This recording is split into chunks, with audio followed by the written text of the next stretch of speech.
नमस्ते।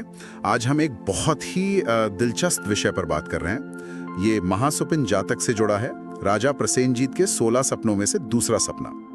हमारे स्रोत बताते हैं कि राजा ने एक बड़ा ही अजीब सपना देखा था, एक बैल जिसके 2 सिर हैं। तो चलिए इस अनोखे सपने और भगवान बुद्ध ने जो इसकी व्याख्या की उसे थोड़ा गहराई से समझते हैं। नमस्ते। बिल्कुल। और ये सिर्फ एक राजा का देखा हुआ सपना नहीं है।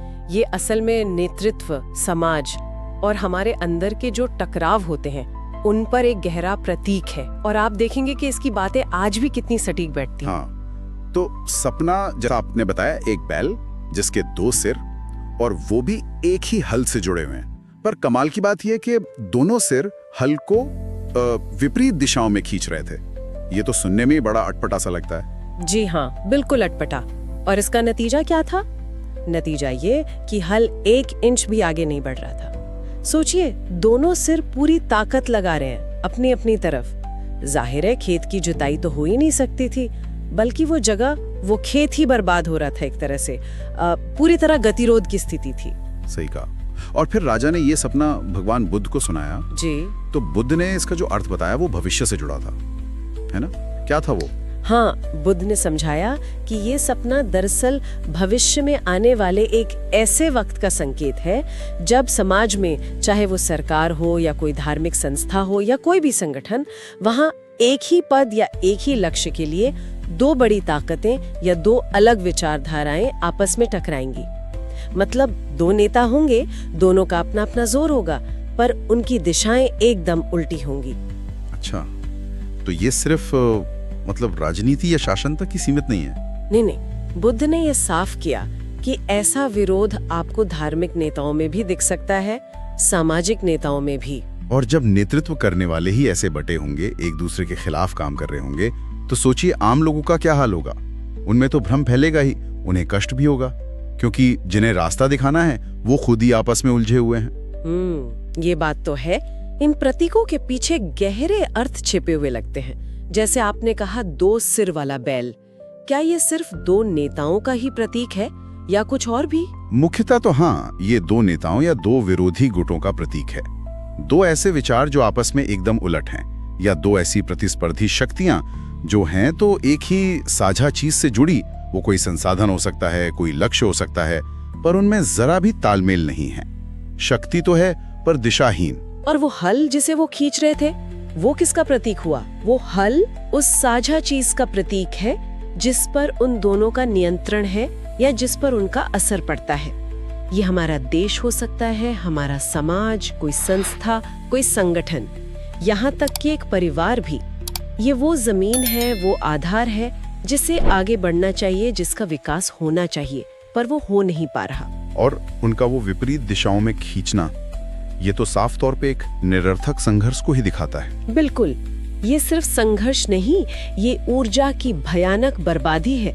ये दिखाता है कि कैसे व्यक्तिगत अहंकार या सत्ता का मोह या सिर्फ विचारों का टकराव, कैसे ये सब मिलकर साझा तरक्की को पूरी तरह से रोक देते हैं।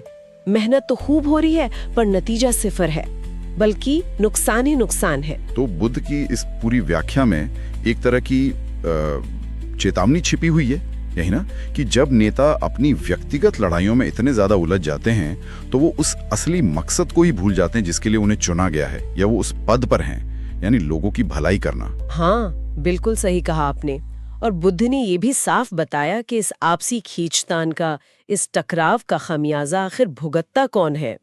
नुकसान होता है देश का, समाज का, उस पूरी व्यवस्था का, और सबसे ज्यादा नुकसान उन आम लोगों का होता है जो ईमानदारी से नियमों का पालन करना चाहते हैं, जीना चाहते हैं।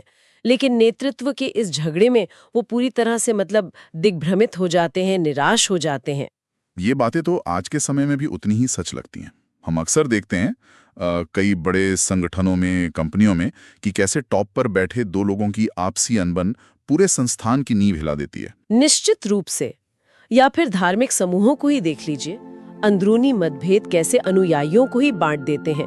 और छोटे स्तर पर देखें तो परिवार में भी, अगर माता पिता हर वक्त एक दूसरे के खिलाफ ही खड़े रहेंगे तो बच्चों पर उसका कितना बुरा असर पड़ता है, ये हम सब जानते हैं। तो ये सपना एक तरह से हर स्तर पर नेतृत्व की अपरिपक्वता और अंदरूनी कलह के खतरों के बारे में हमें आगाह करता है। तो इस पूरी चर्चा से अगर हम कहें कि मुख्य सीख या धम्म बिंदु क्या निकलता है? देखिए, मेरे ख्याल से सबसे बड़ी सीख तो यही है, जहां अहंकार टकराएगा वहां प्रगति रुकेगी ही रुकेगी और अंत में विनाश ही होगा। दूसरी अहम बात, नेतृत्व का असली मकसद सेवा होना चाहिए, न कि आपस में होड़ लगाना। और तीसरी बात, किसी भी समाज की, किसी भी संस्था की, किसी भी व्यवस्था की मजबूती उसकी एकजुटता में है, आपसी सम्मान में है। तो संक्षेप में कहें तो ये दो सिर वाला बैल जो आपस में ही जूझ रहा है, वो एक ऐसे युग का प्रतीक है जहां नेतृत्व दिशाहीन है, बटा हुआ है। जब विचारों में, दिशा में एकता नहीं होती है तो समाज हो या संस्था वो आगे बढ़ ही नहीं पाती है।